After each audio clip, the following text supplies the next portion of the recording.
The truth arrived at the closing table. Not in a whisper. Not in a warning.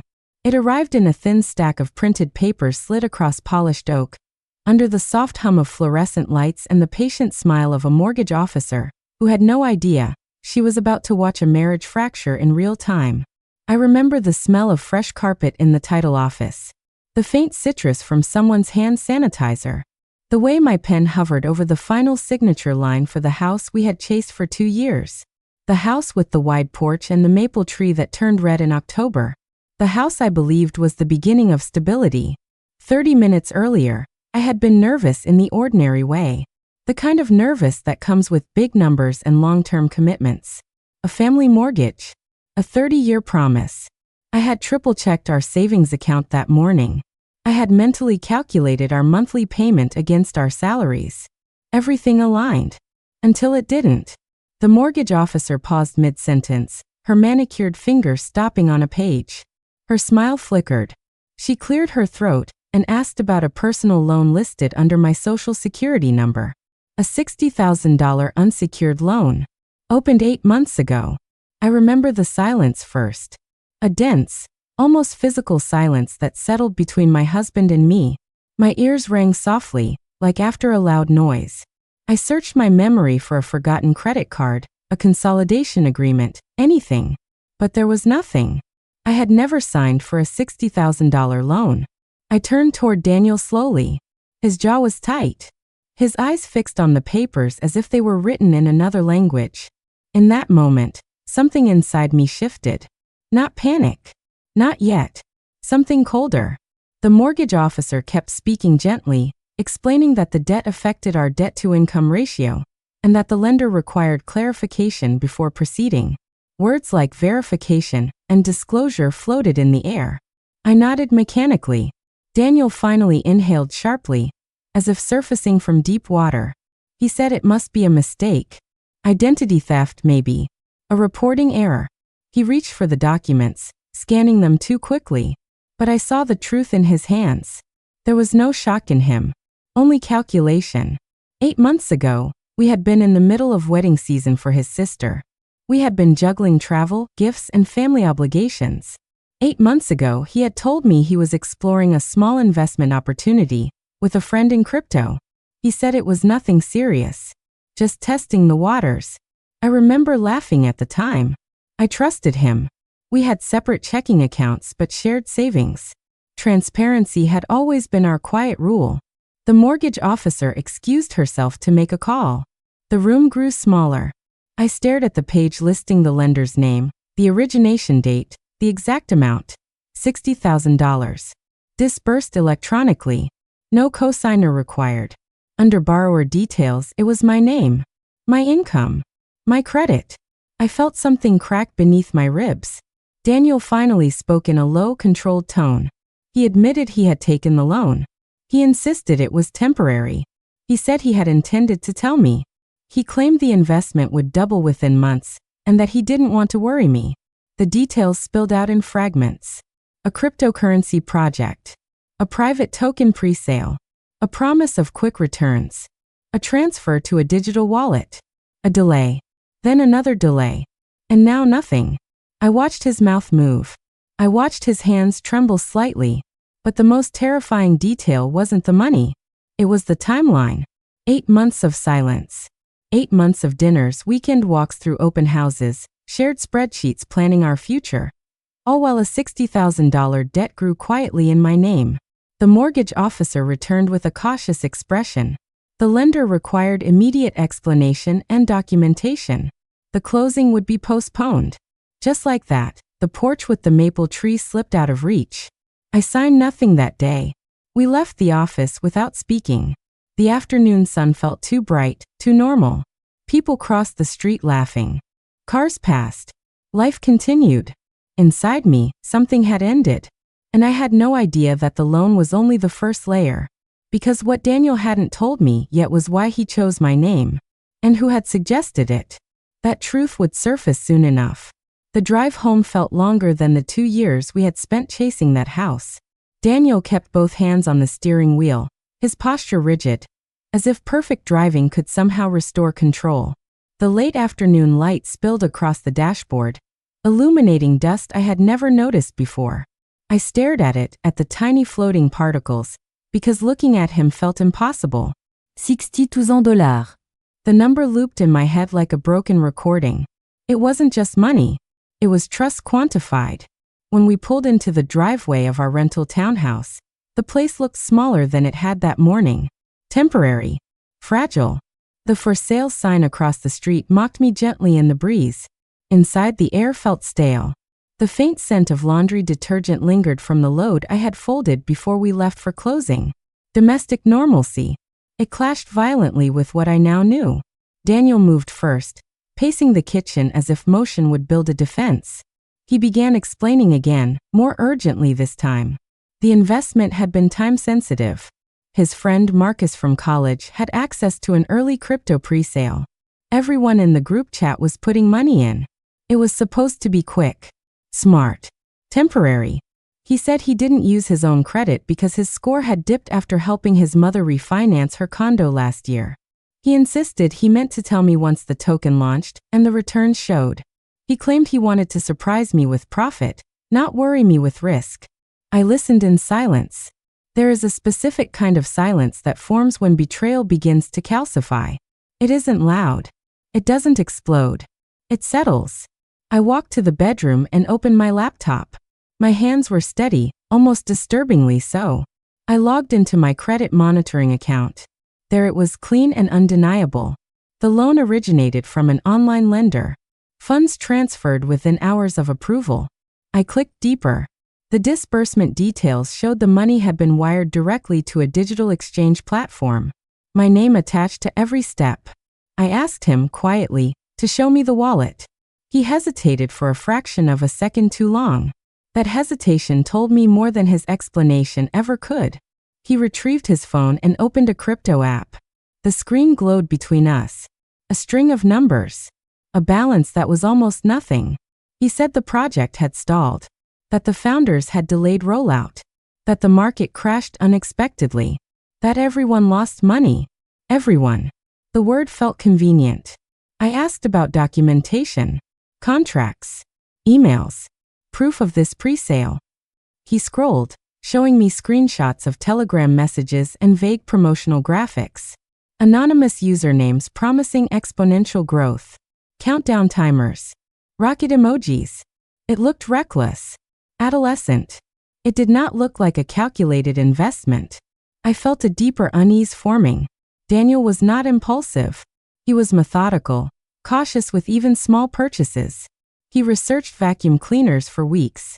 He compared gas prices across neighborhoods. And yet he had risked $60,000 under my name based on internet promises? It didn't align. That night he barely ate. He kept repeating that he would fix it. That he'd take on freelance consulting projects. That he'd refinance the loan. That he'd talk to the lender. He slept fitfully beside me, turning often. I stayed awake. Around 2 a.m., I picked up his phone from the nightstand. I didn't plan to search. I didn't want to become that person. But something heavier than pride pushed me. His password was still our anniversary date. The Telegram app was open in the background. I scrolled through archived chats until I found the investment group. Hundreds of messages. Excitement. Panic. Blame. Then I found a private conversation. Not with Marcus. With someone saved as M. The tone was different. Not hype. Not speculation. Strategic. Calculated. M had advised him to move quickly before the closing on our house. M had suggested using the stronger credit profile to secure better terms. M had reassured him that the short-term risk would be invisible once the token appreciated. The timestamps aligned with the loan approval. I felt the air thin around me. I clicked the contact profile. The phone number was familiar. It belonged to his mother. A new understanding settled over me, colder than anything before. This wasn't just reckless ambition. This was a family decision. And I had never been part of it. As dawn approached, pale light seeped through the curtains. Daniel shifted beside me, unaware that the foundation beneath us had cracked wider. The loan wasn't simply about crypto. It was about loyalty. and I was beginning to realize that I was not the priority. I did not confront him in the morning. That surprised me most. I moved through the kitchen with mechanical precision, brewing coffee, buttering toast, listening to the ordinary sounds of a weekday beginning. The refrigerator hummed. The neighbor's dog barked. Daniel checked his email at the counter, shoulders slightly hunched, as if he already sensed something had shifted. I watched him quietly. There is a moment when betrayal transforms from pain into clarity. It's subtle. It doesn't arrive with shouting or tears. It arrives with observation. His mother. The late-night messages replayed in my mind. The calculated tone. The timing before our mortgage closing. The suggestion to use the stronger profile. That phrase echoed in my chest like a cold diagnosis. My profile. My income. My credit history I had built meticulously over a decade. I finished my coffee and went to work as if nothing had changed. The clinic smelled faintly of antiseptic and lavender oil. My patients talked about sore shoulders and strained knees. I nodded, adjusted posture, counted repetitions. My body performed on autopilot while my mind reconstructed the last year. 8 months ago, Daniel's mother had begun speaking often about family leverage. She had used that phrase during Sunday dinners, describing how wealth wasn't built through salaries, but through strategic risk. She spoke about real estate cycles, digital assets, opportunity windows. I had admired her confidence back then. Now I examined it differently. Around noon, during a break, I pulled up public property records. His mother's condo had indeed been refinanced the previous year. The equity she extracted was substantial. I searched further. She had also opened a limited liability company 3 months after our engagement. The company's purpose: digital asset management. I felt a slow tightening in my chest. I checked corporate filings. The LLC listed one managing member, her. But below, in associated filings, I saw Daniel's name mentioned as an authorized signer. I leaned back in my chair, heart steady but heavy. The crypto investment suddenly looked less like impulsive gambling and more like a coordinated strategy. When I returned home that evening, Daniel was already there. He had cooked dinner, pasta, garlic bread, the small gestures of damage control. He spoke gently, cautiously. He mentioned calling the lender. He said he would request hardship terms. He promised to move his freelance income toward the balance. I nodded. Then I asked him about the LLC. His fork froze midair. He recovered quickly, explaining that his mother had started it to manage some crypto holdings and short-term property flips. He claimed he had signed a few documents to help her with online forms. He minimized it. But I had seen the timestamps. The LLC was formed shortly before the loan. I asked whether any of the $60,000 had been transferred to that company's wallet. He hesitated again. That hesitation confirmed what his words did not. He admitted that a portion, temporary he insisted, had been pooled into his mother's investment account to secure a larger token allocation. It was more efficient that way. They had planned to withdraw profits before our closing date and repay the loan quietly. Quietly. The word hollowed me out. This had never been about surprise profits. It had been about secrecy. He said they didn't want to stress me. He said I was cautious by nature and might have overreacted. He said it was a short-term maneuver for long-term gain. But I saw the deeper pattern now. I had been positioned as an asset, a credit instrument, a stronger financial profile to leverage in a family scheme I had not consented to. The humiliation wasn't public, yet. It was intimate, invisible, the kind that corrodes from within. That night, I accessed the loan portal directly. I downloaded every statement, the repayment schedule, the interest rate, the late fees. The first payment was due in 3 weeks. If unpaid, it would be reported aggressively. My credit score would fall. Our future mortgage approvals would narrow. Insurance rates could rise. Even employment background checks could flag financial distress. This wasn't abstract risk. It was structural damage. I opened our shared savings spreadsheet. I recalculated everything. Even if Daniel liquidated his remaining crypto, even if he took on additional work, we were stretched thin. Unless there were other funds, other assets.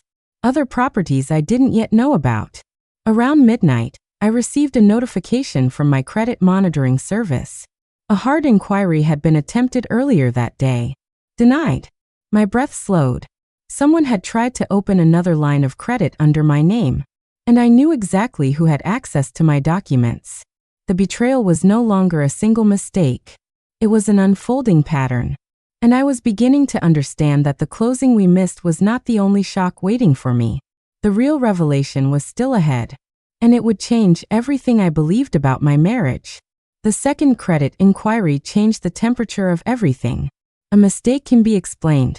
A secret can be rationalized. But repetition reveals intention. I did not accuse Daniel immediately. Instead, I began documenting. Screenshots. Downloaded reports. Time-stamped notifications.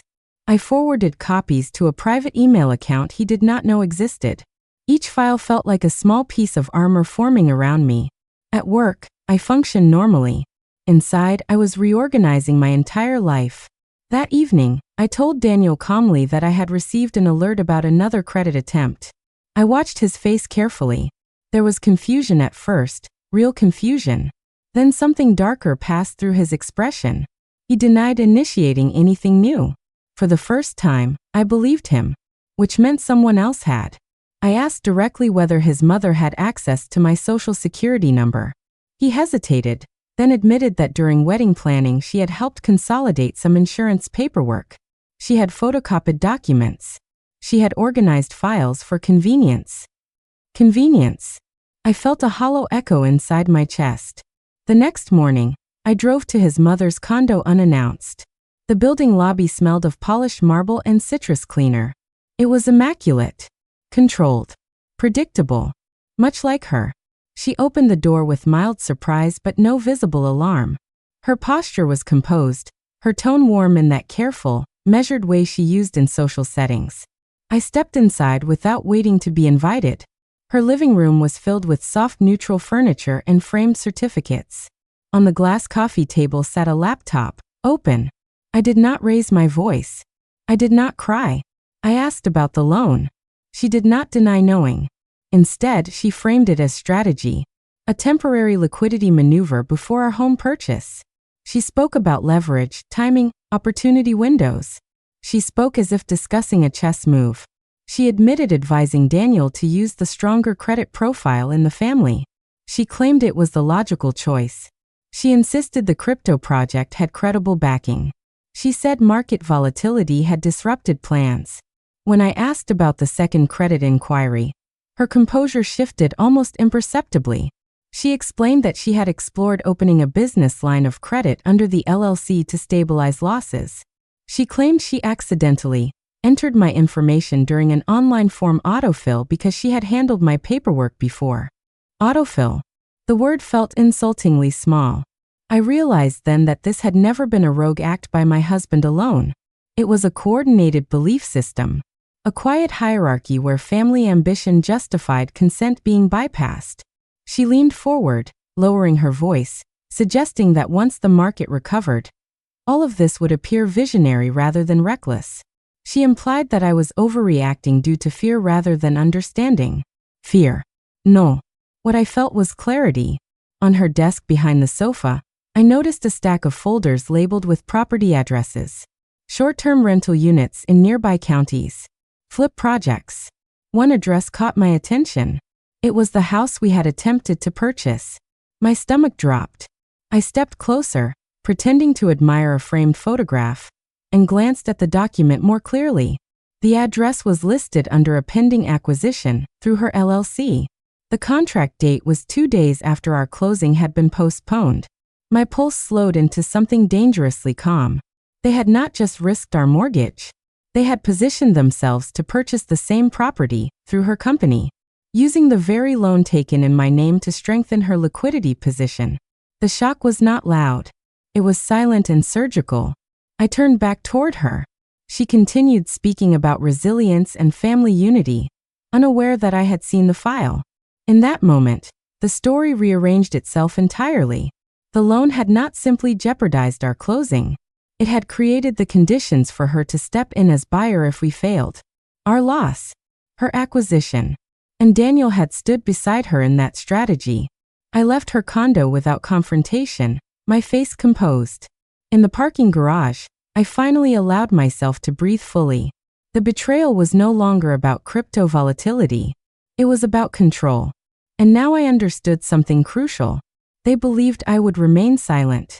They believed I would absorb the humiliation privately, protect the family image, and quietly repair the financial damage.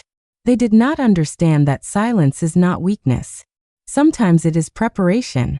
And I had just begun preparing. Silence became my strategy.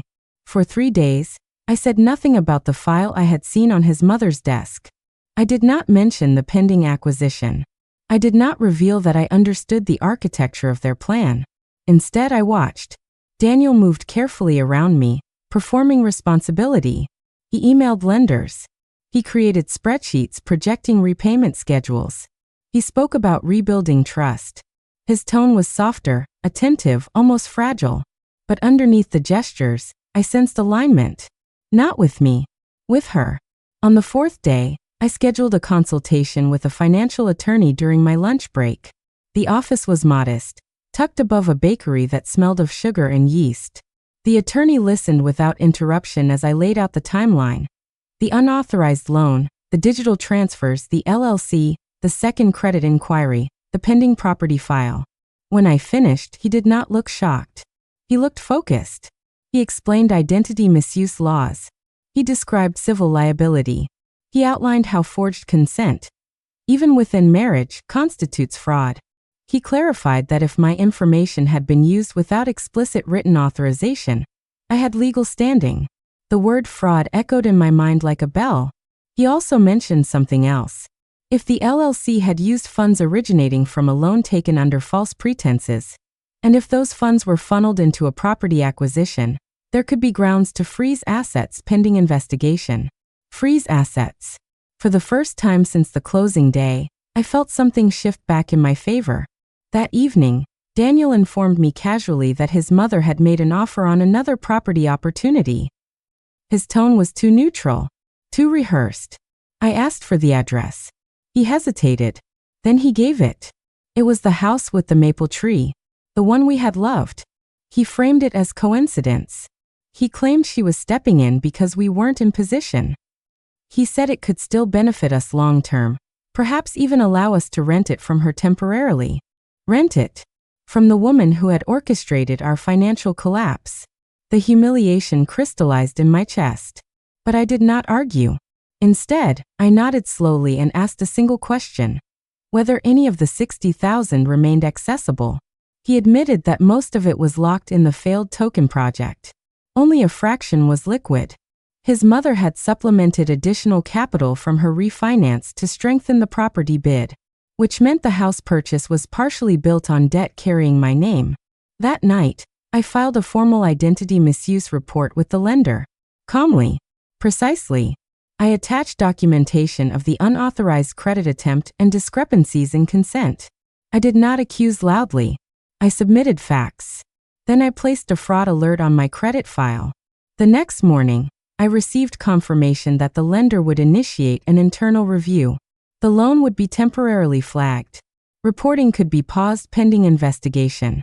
By afternoon, I contacted the title company from our original closing. I requested records regarding any new purchase contract on the property. I asked neutral questions about escrow funding sources. I moved carefully, methodically. Daniel noticed the shift in me. He asked whether I trusted him. He asked whether I believed he would intentionally harm our future. I did not answer directly. Trust is not rebuilt through promises. It is rebuilt through truth. And truth was still emerging. 2 days later, the lender called. Their compliance team had reviewed my submission. They required written statements from all parties involved in the loan origination. They requested confirmation of authorization and intent, which meant Daniel, which meant his mother.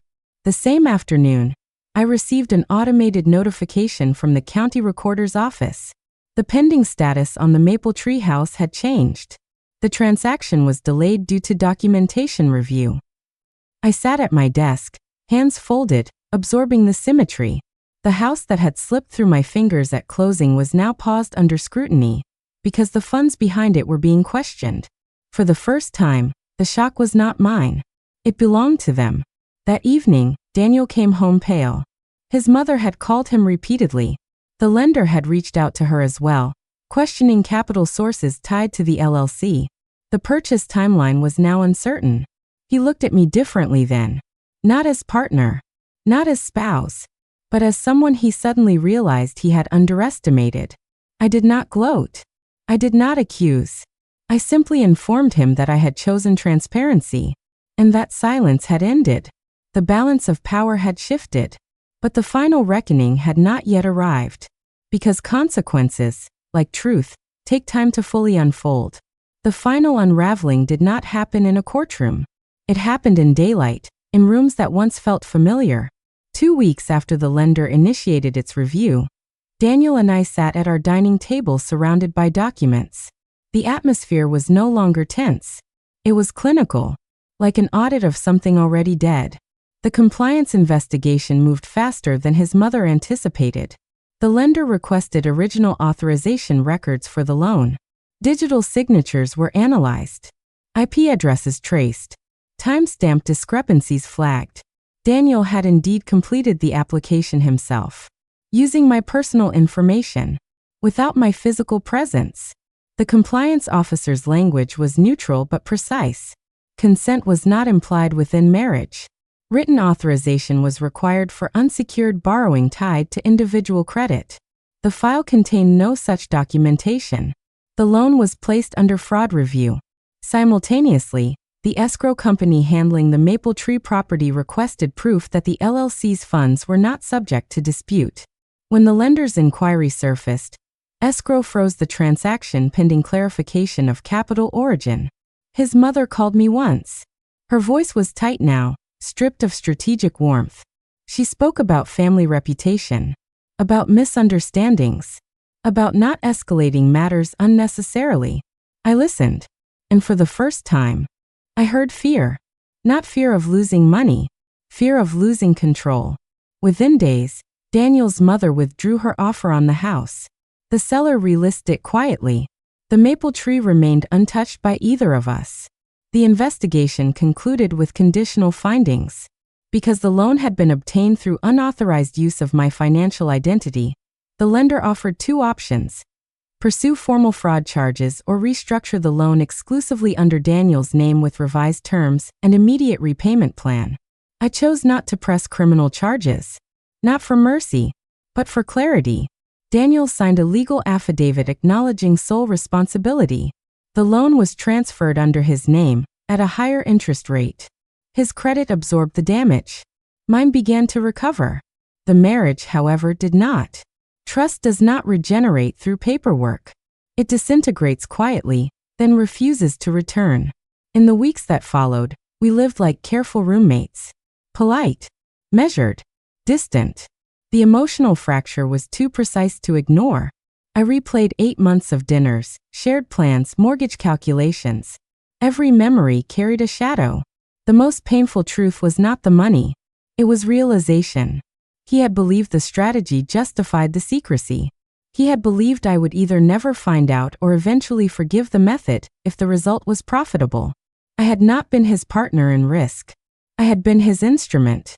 One evening, as autumn began to stain the trees outside our townhouse, I packed a small suitcase. Not dramatically, not angrily, methodically. Daniel watched from the hallway, silent. He asked if this was temporary. I answered honestly. I did not know. What I did know was that marriage without consent is not partnership. It is hierarchy, and I would not remain at the bottom of one. I moved into a small apartment closer to the clinic. It overlooked a narrow courtyard. No porch, no maple tree, but it was mine. 6 months later, I drove past the house we once tried to buy. A different family lived there now. Children's bicycles lay near the steps. The maple leaves had turned red again. I did not feel envy. I felt distance. The loan was nearly half repaid by then. Daniel had taken on additional work. His relationship with his mother grew strained under financial pressure and legal caution. Their LLC dissolved quietly after the failed property attempt. Ambition without ethics rarely survives scrutiny. As for me, my credit score stabilized. My savings rebuilt slowly. I began investing on my own terms, transparent, documented, deliberate. The final shock at that closing table had felt like humiliation. In truth, it was revelation. It exposed not just hidden debt, but hidden loyalties. Not just financial risk, but structural imbalance. Silence had once been assumed of me. Now it was chosen only when useful. The maple tree house was never mine, but the clarity I gained that day was. And clarity, unlike property, cannot be leveraged by anyone else.